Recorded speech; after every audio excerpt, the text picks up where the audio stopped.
সুদানে ২ বছর ধরে চলমান রক্তক্ষয়ী গৃহযুদ্ধ বন্ধে এবার মধ্যস্থতার কথা জানালেন মার্কিন প্রেসিডেন্ট ডোনাল্ড ট্রাম্প।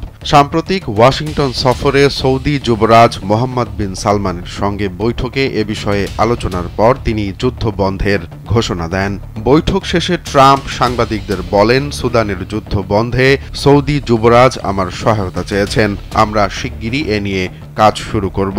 ২০২৩ সালের এপ্রিল থেকে সুদানের সেনাবাহিনী ও আধা সামরিক বাহিনী র্যাপিড সাপোর্ট ফোর্সেস RSF এর মধ্যে সংঘাত চলমান। স্যান্ডেলিনা সো, রূপচর্চায় আভিজাত্য।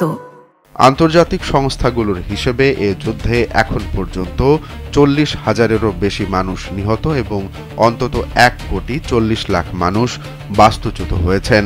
সংঘাতের কারণে দেশটিতে গভীর মানবিক সংকট দেখা দিয়েছে।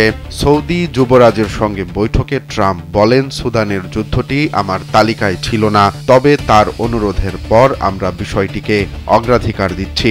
অন্যদিকে সুদানের সেনাপ্রধান ও সার্বভৌম পরিষদের chairman Abdel Fattah al Burhan যুক্তরাষ্ট্র ও সৌদি আরবের সঙ্গে শান্তি আলোচনায় অংশ নেয়ার আগ্রহ প্রকাশ করেছেন।